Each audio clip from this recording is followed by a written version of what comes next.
na língua portuguesa, possui palavras que pode colocar dúvidas no seu significado. Isso não é incomum na computação, principalmente no desenvolvimento de software. O capítulo 3 fala sobre nomes que não podem ser mal interpretados. Como a figura mostra, qual fio devo cortar?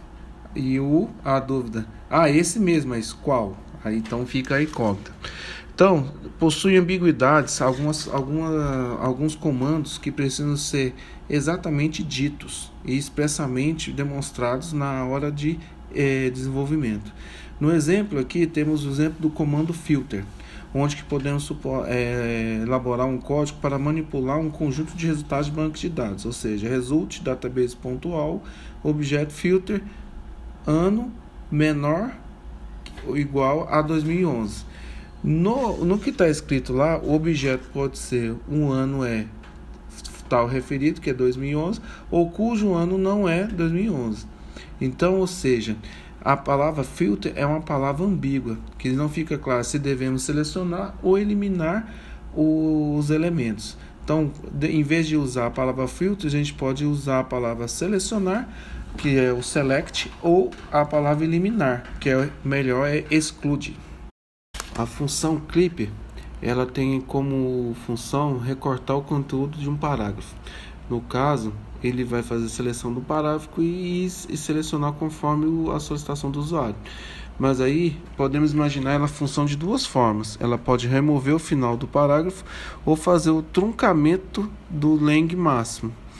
Então, a segunda forma é uma provável que nunca podemos ter certeza. Por quê? Pode deixar a dúvida de como nomear a função truque de texto len, ou, no entanto, o parágrafo len também pode gerar confusão. Se for o máximo len, seu significado seria muito mais claro. Ou ainda terminados com qual o tipo de caracteres que deveremos selecionar, que no caso poderíamos, como é um parágrafo, colocar o nome de Max Char. No caso dos inclusivos mínimos e máximos para limites, temos exemplos que no aplicativo de carrinhos que tem que impedir que os clientes possam comprar 10 itens simultâneos, mais que 10 itens. No caso, a função está aí, bem clara, embaixo. No caso, esse código é um bug clássico, no qual off the by, excesso por 1. Podemos facilmente corrigir alterando para. Mas ainda temos um problema, que o car to big limit é um nome ambíguo, não deixa claro que é esse valor que devemos incluir, ou é esse valor que vai ser incluído. No caso, teríamos que pôr um novo código e bem simples.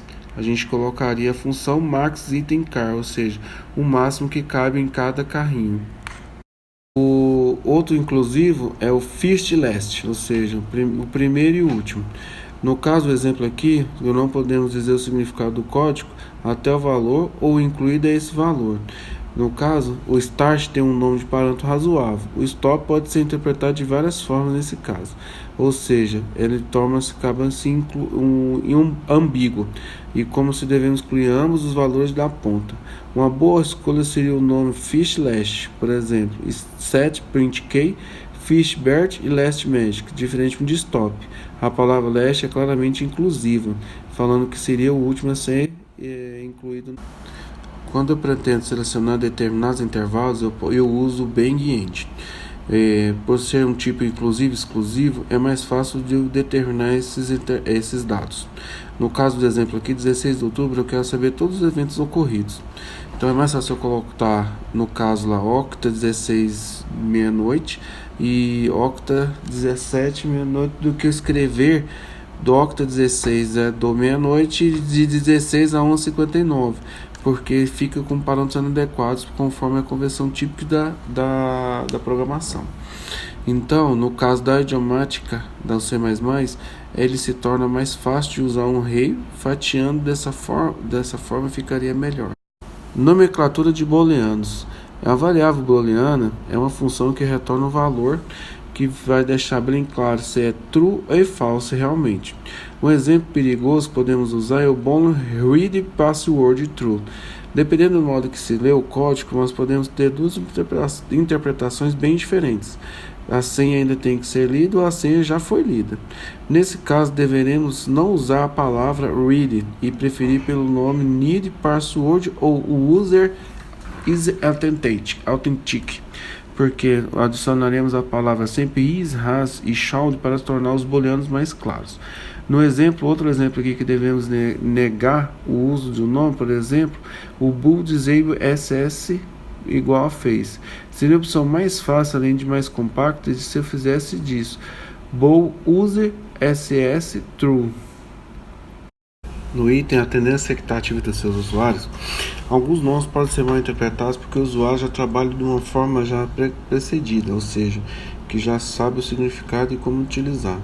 Mas no caso, às vezes é melhor ceder e alterar o nome para que não seja tão enganoso. No caso aqui, já temos a variável get. Muitos programadores já estão acostumados à conversão de métodos iniciando pela palavra get. São acesso levels, que simplesmente retornam um membro interno. Se você encontra essa conversão, provavelmente confundirá os seus usuários. Temos um código aqui no exemplo. Nesse caso aqui, a implementação do getName main serve para integrar dados anteriores e calcular a média imediata. Se estiver trabalhando com muitos lados no processo, muito custoso, ainda assim um programador inocente pode chamar get e genuinamente presumir tratando uma chamada pouco dispendiosa. Em vez disso, teremos que nomear o método, no caso getMain, para computeMain, que o nome indicará a operação que vai demorar mais tempo. Aqui é a list size, é um exemplo da biblioteca padrão C++. O código aqui provocou um bug muito difícil de encontrar, que fez com que o nosso servidor ficasse extremamente lento, ou seja, consumindo memória. No código aí podemos mostrar que ocorreu um erro não sabia que list size é uma operação odd-n, ou seja, conta os elementos da lista vinculada num nó de cada vez, em vez de simplesmente retornar uma contagem pré-calculada, que faz o skin list uma operação odd-n ao quadrado. Ou seja, tecnicamente o código está correto, mas o fato é que passou por todos os nossos testes unitários. Mas quando o string list era chamado de uma lista com 1 milhão de elementos, é necessário 1 hora de operação para que fosse concluída. Se estivéssemos usado o size, um nome como count size ou count elementos, o mesmo erro seria menos provável. Os elaboradores da biblioteca provavelmente queriam dizer dar um método nome size, que acompanhar o padrão de todos os outros containers, como vetor ou map. No entanto, graças a isso, muitos programadores talvez pensem que essa é uma operação rápida, assim como ocorre com outros containers. No tópico agora, vamos falar sobre a avaliação de vários candidatos a nomes. No caso aqui, a gente tem um experimento para testar determinadas alterações aos negócios. Um exemplo de arquivo traz a configuração de alguns experimentos. No caso, experimente, ID 100, a descrição increase font size 14 e tráfego razão. Cada experimento é definido por cerca de 15 páginas de atributos e valores. Infelizmente, teríamos que definir outro experimento semelhante, teríamos que copiar e colar a maioria das linhas, conforme o exemplo em cima. Suponhamos que estejamos interessados em corrigir a situação possibilitando o experimento utilize as propriedades de outro padrão, como herança de prototipagem. Nesse caso, o resultado seria como o código agora. Isso teremos que alterar as confirmações necessárias. Mas qual a melhor forma de escrever experimentos? Nós colocaremos aqui agora os 4 exemplos de experimentos. Usaremos primeiro o template, mas apresentam alguns problemas. No primeiro lugar, ele não é claro dizer que sou um template ou estou utilizando este outro template. E além disso, o template costuma ser algo abstrato que deve ser preenchido antes de se tornar concreto. E algo poderia ser experimento que utiliza um template, não é experimento real. O outro seria o reuse.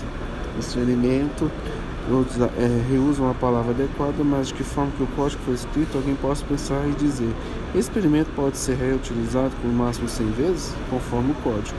Ou alterando o nome para reuse ID. Ajudaria mais o leitor desviando para o reuse 100. Significa que a ideia de reutilização é 100. Outra opção seria o copy. Uma cópia é uma palavra, mas só copy parece dizer que copia o experimento 100 vezes, e essa não é a ideia. E no caso, esclarecer o termo se refere a outro experimento. Por exemplo, alterar o nome para copy experiment. Esse provavelmente seria o melhor nome que ser visto aqui. O próximo é inwrite. Uma palavra inwrite é da família que a maioria dos programadores já sabe das modificações adicionais. pode ser feita depois da herança, no caso da herança de classe. Você obtém os métodos dos membros de outra classe e depois modificá-los e adicionar outros.